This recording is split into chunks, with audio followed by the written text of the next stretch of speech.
भगवान ना करे कभी हॉस्पिटल की जरूरत पड़े, लेकिन अगर पड़े तो जे हॉस्पिटल के सभी डॉक्टर आपकी सेवा करने के लिए तैयार हैं। आयुष्मान योजना के तहत सभी बीमारियों का इलाज यहाँ किया जाता है। अभी विजिट जी बताइए, आप इस समय पीएम रूम के बाहर बैठे, क्या दुखद घटना हो गई है? मैं वो गई, बोले मैं खेत में जा रही हूँ, तूने रोटी लेके आना। तो बोले वो कड़वी पलटाता हूँ, मक्का पलटाता हूँ। तो मैं गई, मक्का को मुझको दो गन से वो काट के पटकिए, पलटा पलटाने में पानी खाती रही वो। मशीन आई तो मशीन वाले अभी नहीं बोल गया निकालने का, कि बोले गीली है वो। तो उससे परेशान हो गए पलटा पलटा के। तो बोले मैं रोटी लेके गई, रोटी ले गए, बोले चल मैंने दवाई पी ली है। और क्यों?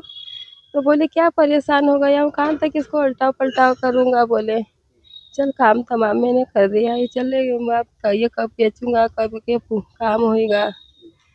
तो उसके लिए मैंने उसमें दवाई पी ली। किसने की, क्या नाम है इनका? वो सदाशिव कौन लगते हैं आपके? पति लगते हैं। क्या नाम है आपका? मेरा नाम सुनीता। कब की घटना है? कल की कल की। और हाँ। किसी बात से तो नहीं परेशान थे? नहीं भैया कुछ नहीं, मेरे को अच्छे बोल के गए कि मेरे लिए रोटी लाना, मैं खेत में जा रहा हूँ। खेत में रोटी लेके गई तो उन्हें दवाई पी ली। कि आपके परिवार की क्या स्थिति है? परिवार में कौन कौन है आपके बच्चे? मेरे बच्चे 5 है, 3 लड़के हैं और 2 लड़के हैं। कौन से गाँव के? डोंगर गाँव। जी भैया बताइए, इस समय पीएम रूम के बाहर आए हैं, किसको लेकर और क्या दुखद घटना हो गई है? ये दुखद घटना बड़ी गंभीर और निंदनीय भी है। एक तो प्रकृति की मार, दूसरा किसान की परेशानी। मैं डोंगर गांव का पूर्व सरपंच हूँ। 94 से लेकर 2001 तक मैं सरपंच रहा। उसके बाद में मेरी मिसेस सरपंच रही। उसके पहले ये जो सदाशिव फट्टू है, ये बहुत ही, यानी मेरे डोंगर गांव में मैं कहना चाहूँगा कि इससे मेहनती किसान मैंने नहीं देखा। सदा किसानी में जाम का बगीचा लगाना, काका आज मैं आम का लगा रहा हूँ, कल कटहल लगा रहा हूँ। मेरे ही पड़ोस में है, मेरा फार्म हाउस है, इनकी मेयर की ये 4 भाई हैं, मेरे खेत से सब इनके लगे हैं। अपने काम से काम और पूरी मेहनत करने वाले किसान हैं। कल मेरा डेली है मेरे गांव में, मैं 4:30-5 बजे वॉकिंग करने जाता हूं, पूरे गांव में घूमता हूं। कल भी मैं लगभग 7:45 बजे, मेरा जो खेत है इन्हीं के खेत से लगा है, मेरा फार्म हाउस है, वहाँ जा रहा था। ये मिला मेरे को, डेली जब भी मिलता है, काका कैसे हो, पैर पड़ता है। और कल भी 7:45 बजे मैं जब वहाँ से जा रहा था तो मैंने कहा बेटा क्या चल रहा है? बोले काका मैं बहुत परेशान हो गया हूँ, रोज़ वो मक्का बदलूँ, कब ये करूँ। मैं तो बोले बहुत परेशान हूँ। मैंने कहा बेटा ठीक है, प्रकृति का मार है, समझाया उसको। और उसके बाद में फिर मैं अपने फार्म हाउस पे चला गया। मुझे सुबह जब मैं वॉकिंग करने आया तो मुझे पता चला कि सदाशिव इसका मुंशी का फ़ोन आया मेरे पास। बोले काका कहाँ हो? मैंने कहा तुमको सबको मालूम है कि मैं घूमने वॉकिंग करने जाता हूँ। मैंने कहा कल तो मेरे को मिला, क्या हो गया? बोले ऐसी ऐसी बात थी, पंधाना ले गए, फिर वो यहाँ खंडवा में वो 4 बजे के करीब एक्सपायर हो गया। तो ये दुखद घटना है, किसान की परेशानी है और किसान आत्महत्या कर रहा है। बड़ी सोचने वाली बात है।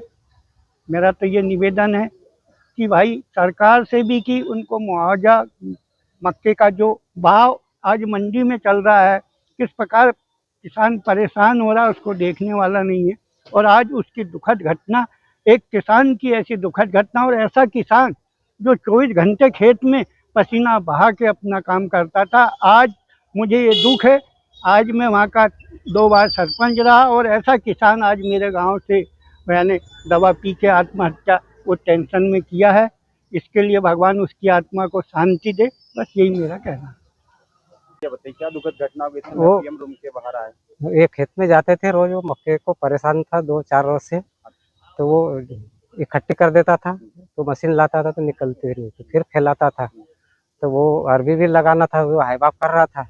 वो आदमी ऐसे था टेंशन बाज। कौन सी काम फसल लगी हुई थी? वो मक्का लगी थी, कितने एकड़ में लगी हुई थी? मक्का 2-2.5 एकड़ में थी। तो क्या हो रहा था फसल के साथ?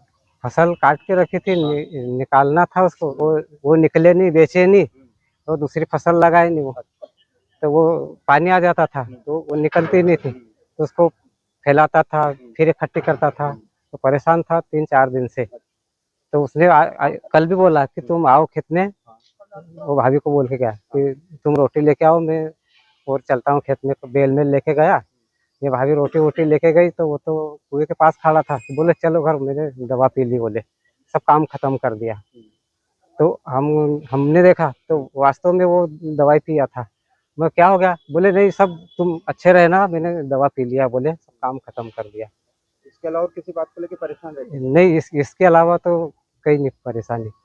वो मेरा घर आमने सामने जो कभी माथा पच्ची भी होती तो मैं बोलता कि नहीं ये कल झगड़ रहे थे। यानी कुल मिला के मतलब जो फसल नहीं निकली, हाँ, वो काम वाला था, काम पे बहुत ध्यान देता था, वो काम जरा सा नहीं बिगड़ने देता था। वो काम बिगड़ता था, वो चिड़चिड़ा बहुत करता था। कौन से गांव की घटना है? ये डोंगर गांव की है। जिस भैया का दुखद निधन, उनका पूरा नाम क्या है? सदाशिव बोरियाले। क्या उम्र है लगभग उनकी? वो 55 हो। परिवार में कौन कौन है? उनके परिवार में हाँ भैया जिनका दुखद निधन हुआ है। वो उनके बड़े छोरे वो पृथ्वीराज, वो छोटा कितने है। बच्चे उनके? 2 छोरे हैं और 3 छोरी है। आपका क्या नाम है? मेरा मुंशी राम बोरियाले। कौन लगते हैं उनका? मैं भाई हूँ, तीसरे नंबर का। यहाँ सीधे जिला अस्पताल है कि और कहीं हॉस्पिटल लेके गए थे? नहीं, पहले तो हम सीधे मोटरसाइकिल से बोरगांव ले गए थे, तो वहाँ डॉक्टर मिला नहीं, लिया नहीं, तो फिर पंधाना ले गए।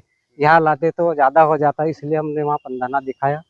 वहाँ से उन्हें वो उल्टी करवाई और वो बाटल लगा दिया और एम्बुलेंस में यहाँ खंडवा के लिए भेजा। और यहाँ खंडवा दिन भर इलाज चला, और दिन भर चला, और 4 बजे रात को शांत हो गई। 4 के अंदाज में, मतलब घड़ी नहीं हमने देखा था। जिस भैया का दुखद निधन, कौन से गांव के निवासी है? डोंगर गांव के। ये डोंगरगांव पुलिस चौकी क्या लगती है आपको? वो बोरगांव, और तहसील? पंधाना। भगवान ना करे कभी हॉस्पिटल की जरूरत पड़े, लेकिन अगर पड़े तो जेजे हॉस्पिटल के सभी डॉक्टर आपकी सेवा करने के लिए तैयार हैं। आयुष्मान योजना के तहत सभी बीमारियों का इलाज यहाँ किया जाता है। अभी विजिट